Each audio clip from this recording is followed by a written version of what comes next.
Está começando o Grana com Você, o podcast que descomplica o mundo dos investimentos. Um oferecimento do Guia do Investidor.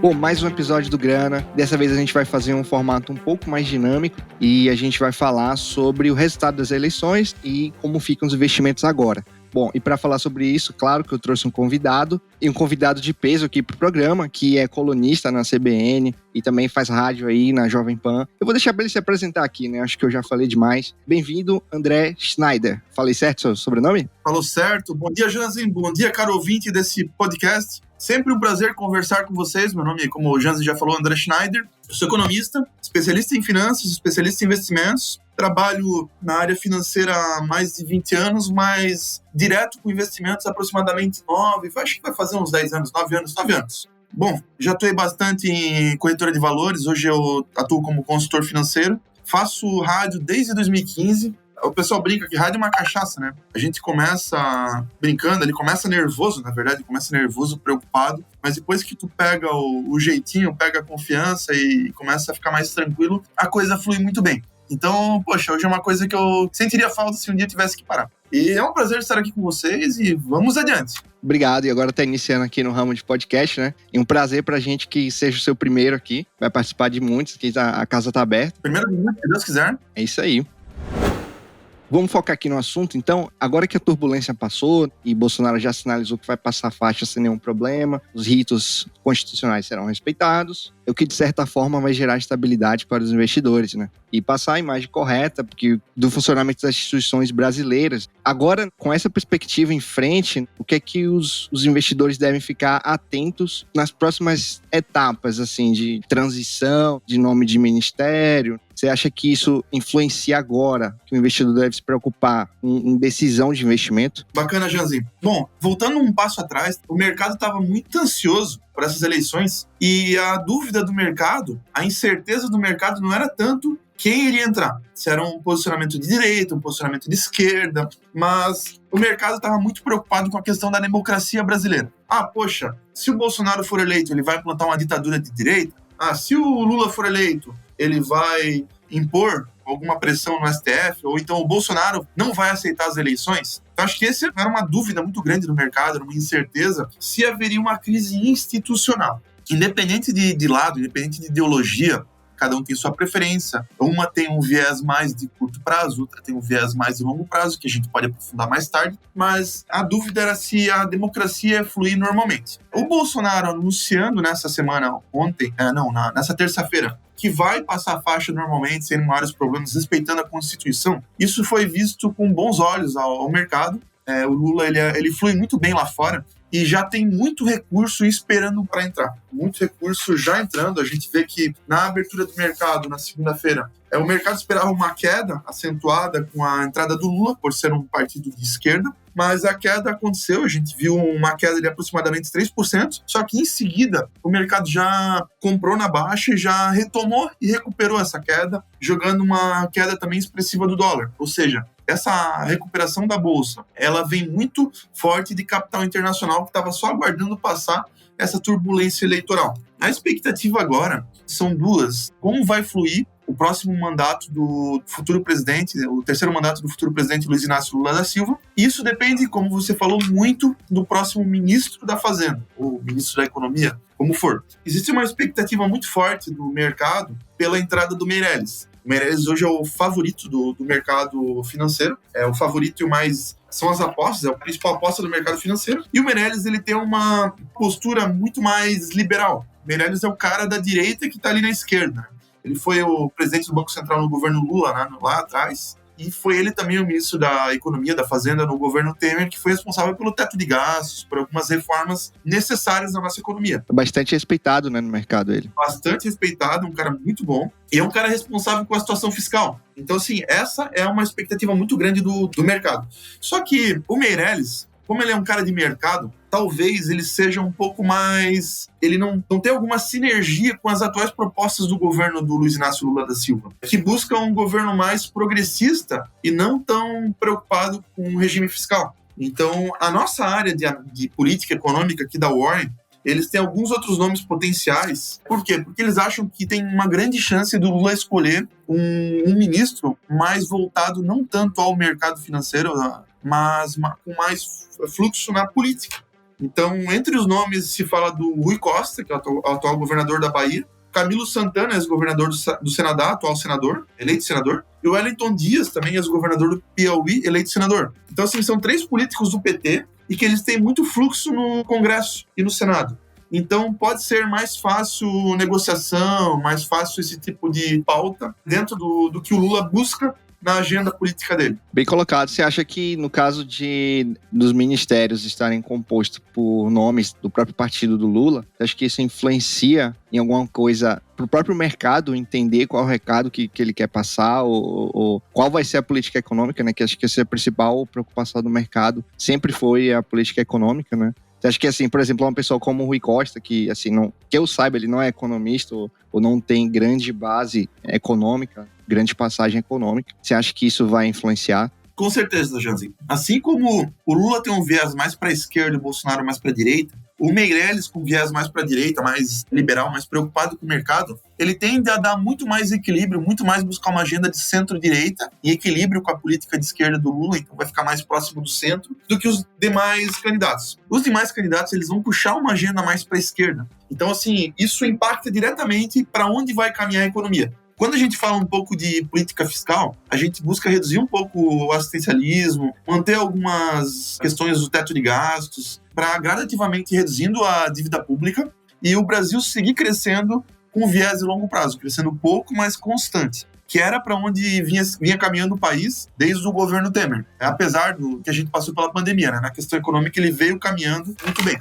O que a gente vê agora, se o governo tiver um viés mais para a esquerda, com o Rui Costa, por exemplo, que é o principal nome hoje da ala do PT, a gente vê que o partido tende a buscar uma política progressista. O que é isso? Que é a proposta do Lula de buscar o crescimento econômico através do Estado. Ou seja, a gente vê menos peso da iniciativa privada e o Estado como propulsor da economia. Então, aí sim, o Estado vai começar a alavancar mais recurso na economia via investimento em infraestrutura, educação, escolas, financiamento, subsídio de financiamentos. Então, a gente vê, de novo, uma força maior do BNDES para a infraestrutura, uma força maior do Banco do Brasil para consumo, uma força maior da Caixa Econômica para a construção civil. E isso tende a impulsionar alguns mercados. Em contraponto, outros mercados poderão ser mais onerados, vão ter um peso maior na questão de tributação, por exemplo, ou um incentivo menor por parte do governo e por parte da própria economia. Perfeito.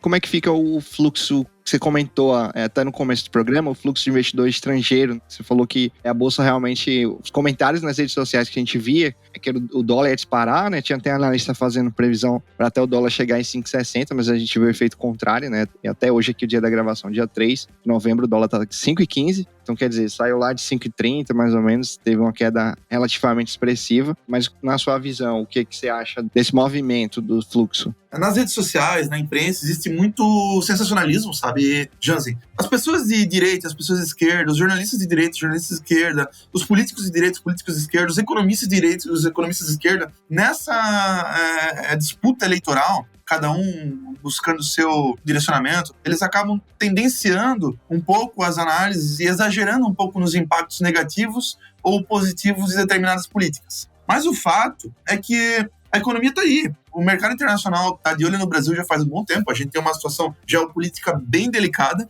onde os países de primeiro mundo estão passando por forte inflação no pós-pandemia. A gente tem alguns conflitos no leste europeu, e que acaba gerando também um impacto muito forte na Europa e muita pressão sobre os Estados Unidos e China também, sobre essa situação. E nos países emergentes, muitos também estão bem afetados pela pandemia, e o Brasil saiu na frente. O Brasil começou a elevação da taxa de juros antes, porque o Brasil tem uma experiência, uma expertise com a questão da inflação. O nosso Banco Central, ele é independente, e ele vai continuar independente até o próximo mandato, que é daqui a 2 anos. Vai ser a indicação do futuro presidente Lula em 2024, se eu não me engano, para assumir em 2025. e isso vai dar uma liberdade do Banco Central. Então, tudo isso acaba trazendo muita estabilidade para a nossa economia. De um lado, a gente tem, por mais que nós temos um executivo de esquerda, nós temos um legislativo mais voltado à centro-direita que dá um equilíbrio. Do outro lado, a gente vê o Brasil muito bem cotado com os investidores internacionais. Isso, somado com os resultados da economia hoje, de PIB crescendo, de inflação controlada, de juros ainda alto, mas caminhando para uma tendência de baixa ali a partir de março do ano que vem, março, abril, não sei exatamente quando que vai começar as reduções, mas a gente já vê um fechamento da curva de juros, que é isso? É uma redução dos juros futuro. Isso dá uma situação muito positiva para a economia brasileira e isso torna o Brasil muito atrativo. E por mais que o mercado prefira uma agenda econômica mais liberal, o mercado já conhece o Lula lá de trás. E eles têm uma certa, apesar da agenda de esquerda, eles têm uma certa confiança na capacidade do Lula discutir com o restante do mundo, algo que o Bolsonaro tinha uma dificuldade. Outro ponto, Janzi, é que se a gente começar a olhar essas políticas progressistas, uma política mais liberal, ela tende a reduzir um pouco o peso do Estado, o que daria mais autonomia para a iniciativa privada. Ou seja, a gente vê a iniciativa privada com menor custo, com menor peso do Estado, visando um crescimento de médio e longo prazo e uma gradativa redução do endividamento público. Quando a gente fala numa política progressista, uma política de esquerda, a gente vê um impulsionamento do Estado. Isso dá uma alavancagem no país que gera um crescimento muito rápido de curto prazo. Ou seja, o que se espera?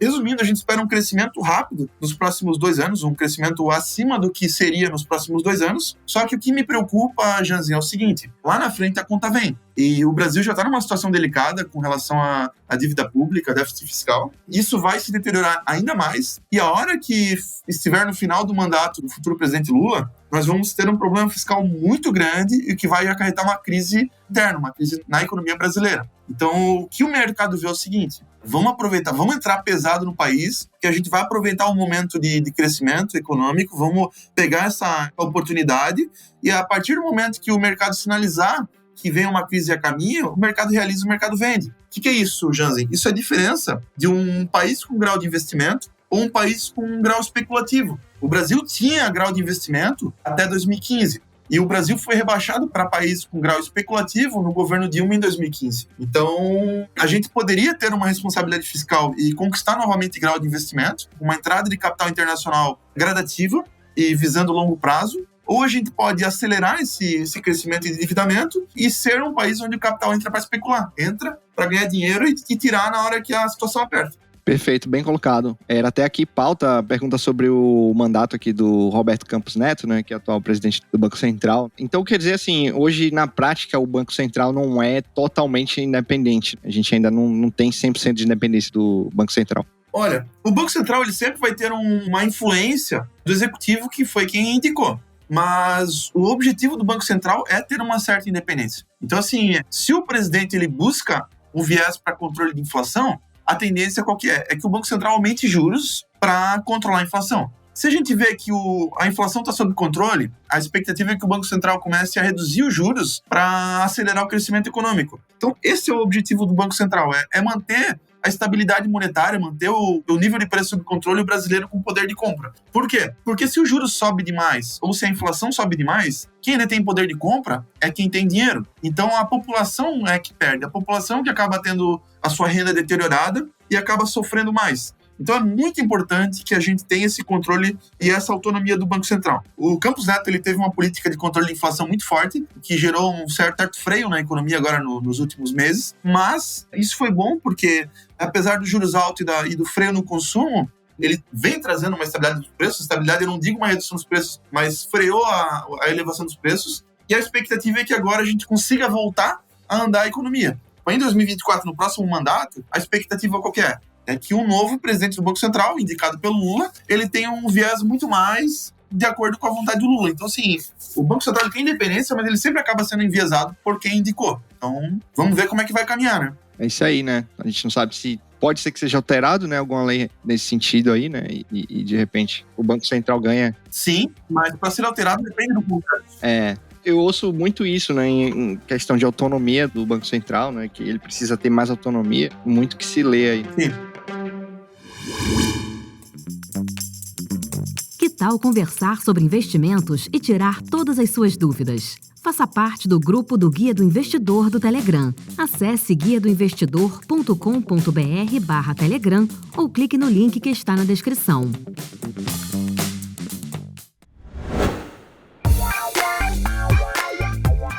Mas vamos lá pro que interessa, né? Pro que o povo quer ouvir. Vamos falar sobre as recomendações aqui. A gente já falou aqui sobre a perspectiva, né? Do que esperar, como vai ser mais ou menos a economia. Agora a gente quer saber das empresas, na bolsa, nas ações também. O que influencia, o que não influencia. Quais são os setores que ganham ou perdem com o Lula. Então, assim... Primeiro, vamos falar sobre a mais polêmica, eu acho, né? Vamos falar sobre a Petrobras. A gente viu aí o mercado já castigando as ações da Petrobras, logo no início, na segunda-feira, assim que passou a eleição. Então, assim, o mercado já passou um recado claro aí, né? De que não quer... De não ver mais aquela relação de custo-benefício boa para a Petrobras, visto que eu acho que o foco do... Me corrija se eu estiver errado, tá? Que o foco do mercado era em dividendos, né? E principalmente pela influência na política de preços. Mas o que você viu acontecer aí no fluxo, né?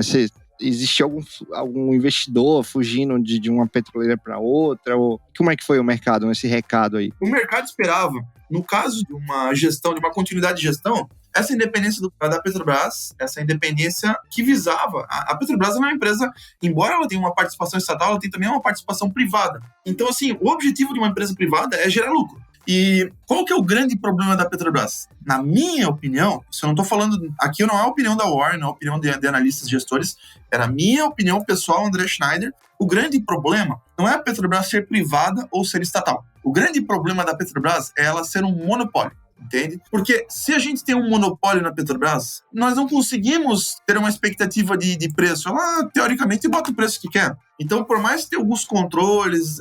Poxa, se tiver uma diretoria, um presidente com viés de mercado, ele vai visar lucro e vai ordenar a população. Se tiver uma direção com viés político, ele vai onerar a empresa, onerar os investidores para manter os preços viáveis à população. Só que o que acontece quando ela mantém os preços viáveis para a população? Ela dá prejuízo. Então, ela dando prejuízo, os investidores fogem dessa empresa e o peso, quem vai ter que arcar com esse prejuízo acaba sendo o governo, ou seja, nossos impostos. E isso é muito ruim. Na minha opinião, não importa se a Petrobras ela é estatal ou privada, mas a gente deveria ter um mercado aberto. Nós deveríamos ter várias empresas distribuidoras, várias refinarias, várias extratoras de petróleo para ter competição. Porque aí a gente vê que o mercado privado ele é competitivo, ele busca eficiência. E daí, quando a gente tem uma estatal no meio de várias entidades privadas, o que acontece? O governo ele pode usar essa estatal para ser competitiva e forçar um pouco de redução de abusos de preços do mercado privado. A gente vê isso acontecendo muito bem no mercado de bancos, por exemplo. O mercado de bancos não tem monopólio. Tem os bancões, os grandes bancos, tem vários bancos digitais que estão bem mais enxutos, mas a gente vê que tem, por exemplo, o Banco do Brasil, que é um banco privado, competitivo, dá lucro, mas que quando precisa, eles acabam tendo alguma política mais agressiva, visando controlar o mercado, mas sem uma mão pesada do governo, tornando o mercado mais competitivo. Eu, pessoalmente, acho isso muito saudável. Então, é perigoso a gente ter uma Petrobras estatal sob monopólio. Não por ser estatal, mas por ser monopólio. Porque se ela visar lucro, ela vai onerar demais a população, mas se ela visar a população, ela vai onerar demais a Petrobras. Isso vai acabar onerando a população em impostos. Então, assim, acho que essa discussão ela está sendo vista do lado errado. Acho que o mercado tinha que buscar a abertura de mercado de petróleo, distribuição de petróleo, para daí sim, a gente ter uma estatal no meio de várias entidades privadas poder gerar competição. Mas hoje a Petrobras é um ativo inseguro para o investidor tradicional. Porque todo mundo só fala privatizar, né, e tal, e assim,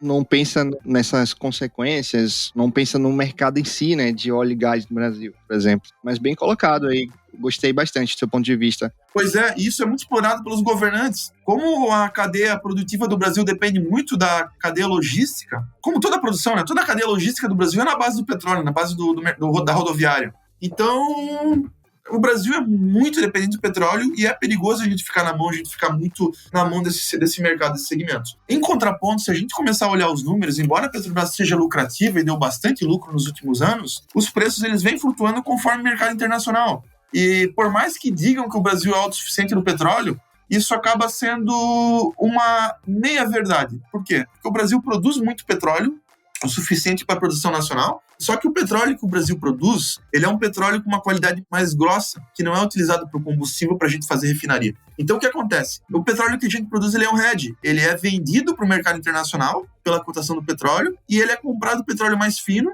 ou refinado, ou então comprado fino para refinar no Brasil, para daí sim ser feitos os combustíveis que nós utilizamos aqui. Ou seja, independente do que acontecer, a gente é dependente da importação de petróleo. O petróleo ele acaba só sendo um hedge. Então, a gente pode ter algumas políticas de paridade de preço como um fundo que ameniza a flutuação de preço. Acho que isso é interessante, é saudável. Isso já vinha sendo discutido na gestão passada e isso continua sendo discutido na gestão atual. Acho que isso é bem interessante. O que a gente tem que tomar cuidado é com os subsídios, porque o subsídio ele pode gerar um benefício de curto prazo, mas trazer um impacto negativo lá na frente. O que eu já vi muito analista até político comentando que seria mais interessante usar dividendos, né, em programas sociais do que interferência direta na Petrobras. Com certeza, porque se a empresa dá lucro e o governo tem uma boa parte, poxa, todos os dividendos do governo, que o governo recebe como sócio da Petrobras, ele deve sim ser utilizado para... Aí sim ele pode ser utilizado para subsídio do combustível, porque é resultado da eficiência do negócio. Então acho que isso faz bastante sentido.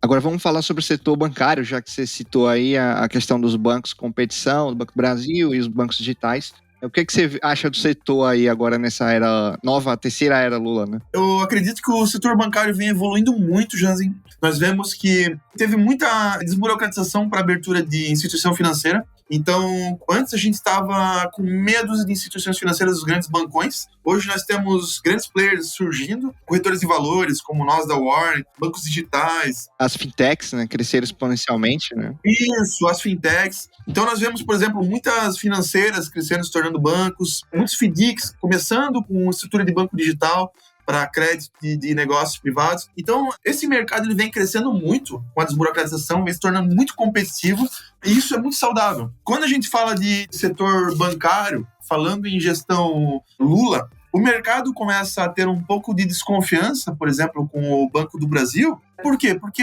nesse caso, muita gente esperava uma expectativa de privatização.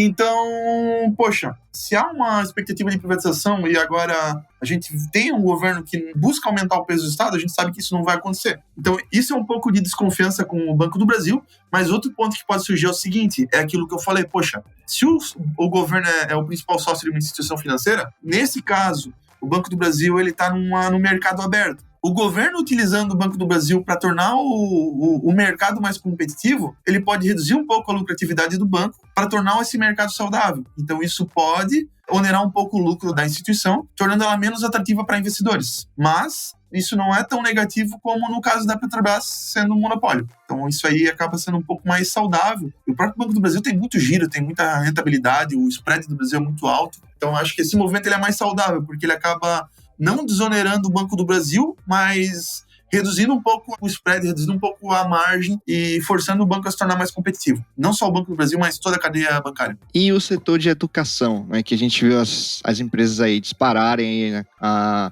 própria Cogna e outros setores de educação, aí a gente viu nos primeiros pregões aí após eleições disparando, né? O que é que explica essa alta? A gente viu nos 2 primeiros mandatos do Lula que teve muito investimento na parte de educação. Políticas públicas de investimento em ensino superior. Por exemplo, antigamente a gente via poucas entidades de ensino superior privadas e muitas entidades públicas. Muitas não, enfim, mas eram as instituições de ensino fortes eram as instituições públicas. E com o governo Lula, com incentivos, financiamento, etc., as entidades de ensino elas tiveram algumas facilidades para ensino superior, e gerou muita demanda. Então, se antes ter ensino superior era uma coisa mais difícil, isso se potencializou no governo Lula. Isso foi uma coisa muito positiva que o governo fez, tá?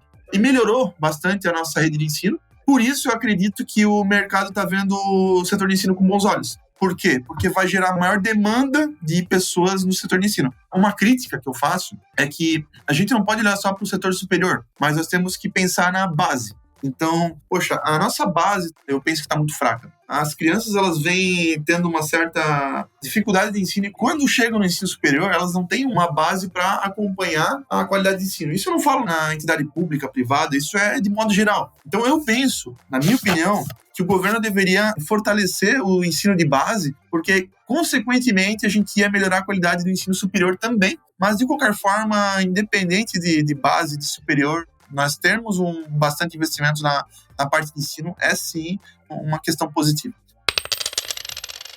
Bom, a gente já falou de alguns setores e empresas específicas. Vamos entender como o investidor deve alocar a carteira dele nesse momento. Qual percentual para cada modalidade de investimento você acha que é o mais correto agora a se aplicar? Eu acredito que, assim, quando a gente fala de alocação, antes de mais nada, nós temos que falar de pessoas. Eu acredito que cada pessoa, cada um tem uma realidade social diferente, cada um tem um patrimônio diferente, cada um tem está num momento de vida diferente. Então, num primeiro momento, não adianta eu falar que nosso ouvinte deve comprar bolsa de valores, ação XYZ, porque tá bom para comprar. Tá muito bom para comprar bolsa agora. Não adianta eu falar também para comprar renda fixa pré-fixado, porque as taxas estão altas, IPCA mais para longo prazo, porque as taxas estão altas, que tá muito bom para comprar. Depois eu vou falar um pouco disso, mas antes, é bom que o nosso ouvinte entenda que cada pessoa é diferente, e antes da gente falar em alocação, a gente tem que entender o que faz mais sentido para cada um. A gente passa por um ciclo de vida financeiro, sabe, Janzi? Onde as pessoas elas começam a sua formação profissional, a sua carreira, até ter uma estabilidade de padrão de vida, de renda, e a partir daí começar a fazer o crescimento do patrimônio, para depois, de certa idade, começar a usufruir isso, com uma aposentadoria, etc. Começar a gastar o patrimônio, ou pensar na sucessão, etc. Então, se a pessoa está começando a formar um patrimônio, antes de pensar em ganhar dinheiro, a pessoa deve pensar em ter uma reserva de emergência.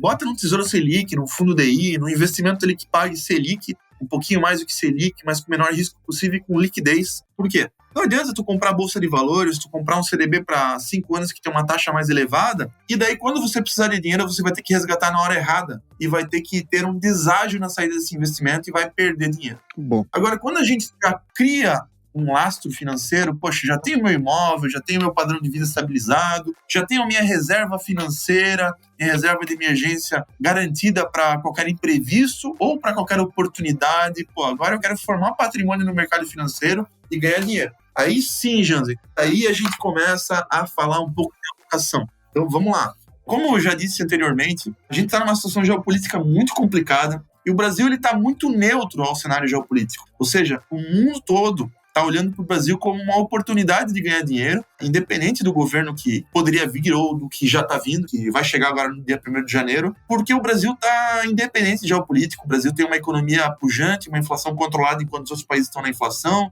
o Brasil é o celeiro do mundo, então nosso agronegócio é muito forte, e a nossa bolsa de valores, Janzi, as nossas empresas elas estão distribuindo dividendos, e os dividendos, o lucro que as empresas estão entregando em relação ao preço de negociação delas, está em torno de 6 vezes. O que significa isso? Significa que se eu passar 6 anos, 6,3 ou 6,7, não lembro o número exato, mas aproximadamente 6 anos, pouco mais de 6 anos, eu recupero 100% da cota, do valor da ação que eu comprei. Ou seja, comprei ações X, paguei tanto. Em 6 anos, o próprio dividendo ele já está compensando o valor que eu paguei, a gente está dobrando o patrimônio só em dividendos, fora o valor da cotação da ação, certo? A média desse valor geralmente é entre 12 e 18 vezes que o mercado mundial trabalha. O que significa isso? Significa que o Brasil está muito barato em relação ao restante do mundo.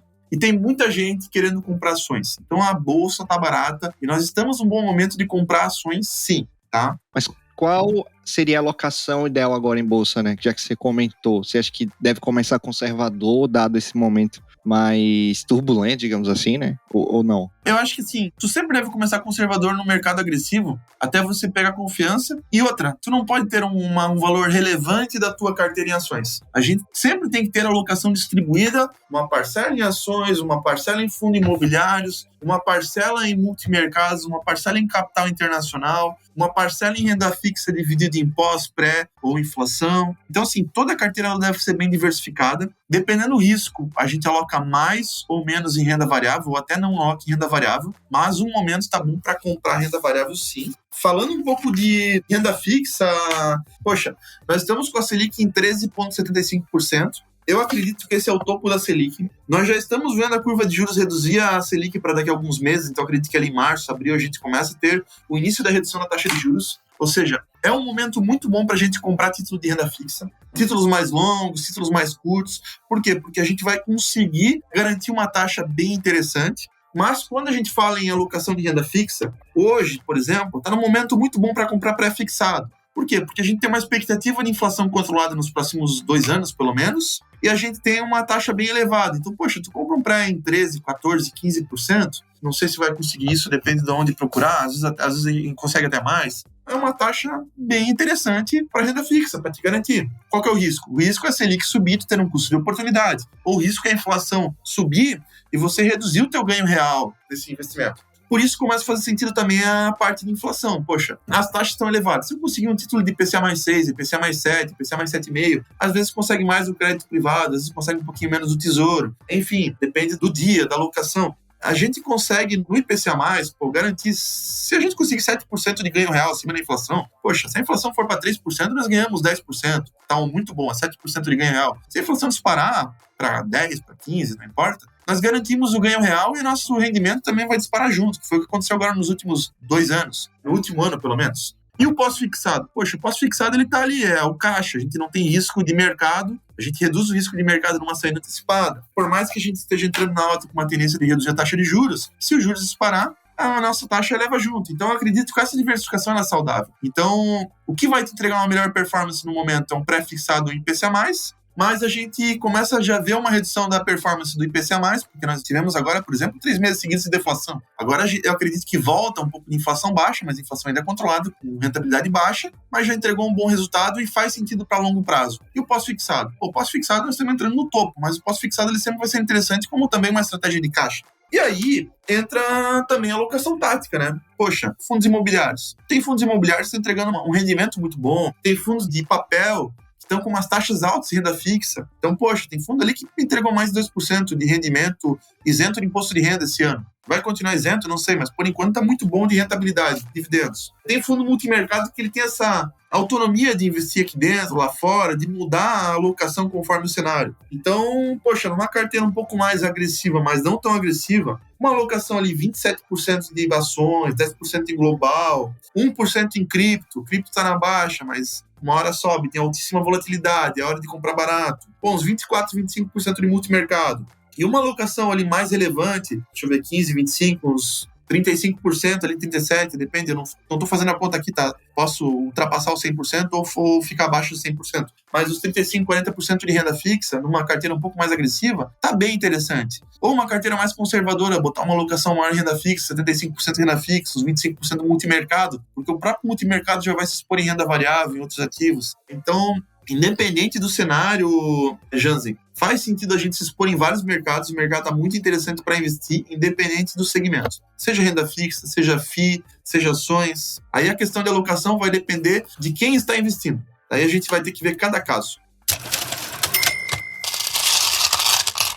Então tá anotado aqui, né? Todo mundo aí, obviamente, claro, sempre que a gente fala aqui de onde alocar, o que comprar ou não, sempre fica o conselho para vocês estudarem também por conta própria. Não vai sair comprando, assim, qualquer coisa só porque você ouviu, até mesmo aqui, ou pior ainda, eu acho que é você ouvir numa rede social de alguém que não é especialista, porque aqui a gente se preocupa e traz um especialista para conversar com a gente, que é devidamente certificado. Também ele é sócio da Warren, já trabalha com o mercado há muito tempo também, como ele falou. E é isso aí. Eu agradeço a sua participação aqui no programa, André. Por hoje é só. E fica o espaço aí se quiser deixar algum recado aí para os nossos ouvintes. E muito obrigado pela participação.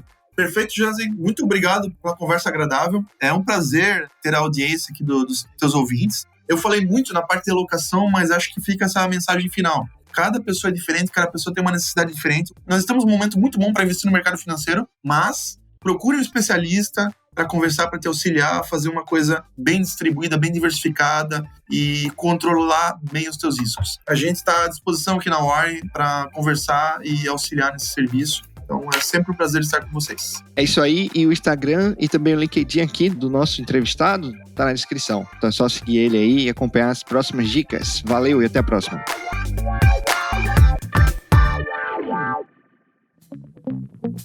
Este episódio foi um oferecimento do Guia do Investidor, sua fonte diária de conhecimento sobre investimentos. Até a próxima!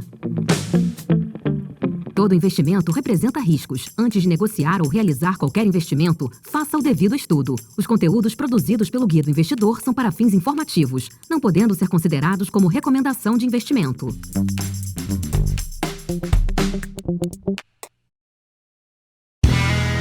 Este podcast foi editado por Play Áudios.